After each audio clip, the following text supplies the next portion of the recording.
nous avons organisé donc ce congrès qui est intitulé Recherche Covid dans l'Afrique centrale pour essayer de voir s'il n'y a pas de solution africaine dans une certaine mesure sur cette maladie qui traverse l'humanité. Nous savons très bien que le SARS-CoV-2 qui a émergé en Chine traverse toute l'humanité. Et tous les peuples, à travers leurs activités scientifiques, essaient de trouver la solution idoine pour essayer de résoudre ce problème. Voilà pourquoi nous avons pensé organiser, avec le soutien évidemment du ministère de la Santé, de la Recherche, de nos autorités, cette assise de sciences concernant la Covid pour mettre en exergue les capacités que nous avons eu à faire dans nos activités de recherche, tout en étant en adéquation avec les intérêts non seulement des Congolais, mais de l'Afrique centrale et pourquoi pas du monde. Justement, de façon succincte pour la lanterne de nos internautes, vous venez parler de la Covid. Mais la Covid... Est-ce que réellement la Covid existe? Mais si ça n'existait pas, on n'allait pas être ici. Si la Covid n'existait pas, on n'allait pas porter le masque. Pourquoi vous portez le masque? Pourquoi nous portons le masque? Pourquoi nous lavons la main? Pourquoi nous faisons la distance? Non, c'est une maladie qui existe. Elle a des effets différents d'un pays à un autre, d'un continent à un autre. Et surtout, ça donne l'impression comme si, comme elle est souvent asymptomatique, c'est-à-dire qu'il y a des personnes qui ont le virus, mais ils sont asymptomatiques. C'est-à-dire que la maladie ne se déclare pas. C'est comme s'il y avait des personnes ils étaient malades, mais ils sont sains. Mais c'est une fausse idée. Le virus existe et il est très mauvais. Puisque ce virus existe depuis longtemps, enfin, depuis 2007, que ce virus existe, mais sous sa forme qui n'était pas aussi virulente que celle-là.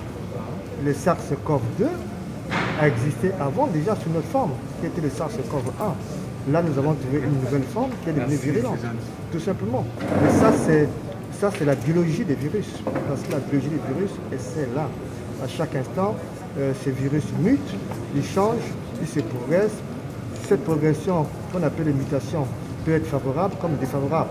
Et quand elle devient défavorable, c'est-à-dire qu'elle commence à nous toucher, elle devient mortelle, tout simplement. Donc il faut se protéger énormément.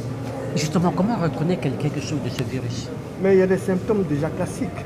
Quand vous êtes atteint de la Covid, c'est la toux, c'est la fièvre, c'est certains symptômes qui sont nouveaux. Quand vous perdez le goût, quand vous perdez l'odorat, mais c'est un signe majeur de l'existence de la Covid chez vous. Vous êtes contaminé. Si aujourd'hui vous sentez que vous n'avez plus de goût, vous n'avez plus de goût d'odorat, allez faire votre test. Et quand on fera les tests RT-PCR, qui est le texte de référence, on trouvera forcément que votre test est positif. Mais il y a quelle différence entre le palud et la Covid? Le palud déjà... Apparemment, c'est les mêmes symptômes. Mais bien sûr, les symptômes qui sont classés comme la fièvre. On le retrouve pratiquement dans toutes les pathologies, en fin de compte. La fièvre, c'est quoi?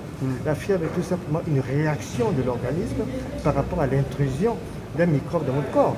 Le corps, en réagissant, produit la température, parce que le corps se défend. Maintenant, il faut discriminer entre la fièvre du paludisme, la fièvre de la Covid, la fièvre... Mais la nuance. La nuance, mais les médecins sont là pour ça. Les médecins qui vous soignent. Ce sont des hommes qui ont 8 ans de formation dans les études clés. Et parfois d'autres qui vont à 15 ans, 12 ans d'existence, 17 ans de formation. Donc ils savent discriminer si vous avez le palu, si vous avez la Covid, si vous avez autre chose, si vous avez la grippe. En plus, il y a des tests. Quand on vous soigne, on vous envoie dans les laboratoires. Et les laboratoires servent effectivement à faire en sorte pour confirmer leur constat qu'ils font en tant que médecin. C'est ça. Donc il y a une liaison qui existe entre le médecin, le laboratoire et le patient. Le centre de notre activité, c'est le laboratoire, le médecin et le patient, pour faire en sorte qu'on vous fasse un diagnostic précis et on vous donnera un médicament précis et vous serez guéri. Un message particulier au Congolais lambda qui doute de cette maladie? Le Congolais lambda? Oui, un message particulier. Le Congolais lambda, il faut qu'il sache que nous sommes aussi des pères d'enfants. Donc nous avons aussi des parents, donc on a des mamans, on a des papas, on a des sœurs, on a des frères et tout. S'ils pensent que nous nous retrouverons ici uniquement pour se voir, c'est une erreur grave. Je pense que le Congolais lambda doit se dire, nos enfants, nos pères, tout ce que vous voulez, essaient de réfléchir sur est-ce que les maladies, tu as parlé du paludisme, est-ce que le paludisme n'existe pas? Si. Ça existe? Oui. Mais est-ce qu'il y a une personne qui doute encore aujourd'hui? Il faut se dire que cette maladie, elle est nouvelle. Elle touche tous les pays du monde. Voyez-vous, je ne voudrais pas faire de la politique, mais le président américain qui vient d'être battu ici, pour ne pas le citer, mais il a été battu pourquoi? Et parce qu'il avait nié la maladie. Voilà. Mais à l'heure actuelle, les États-Unis, il y a comme des morts, il y en a tellement. Et parfois, l'économie américaine peut s'effondrer parce qu'il a nié que la maladie n'existait pas. Une question de curiosité. Pourquoi dans les pays occidentaux, il y a plus de morts par rapport en Afrique? Il y a des critères de variabilité, tout comme tout à l'heure a dit le professeur Elira. Vous savez, parfois, un des critères, ces maladies sont saisonnières. Peut-être que parce que nous disons déjà ça, c'est un premier point. Le climat que nous avons ici n'est pas le même qu'en Europe. Premier point. Deuxièmement, ce virus qui sévit ici, peut-être que nous avons des systèmes immunitaires qui sont un peu différents. Troisièmement, il ne faut jamais oublier cela.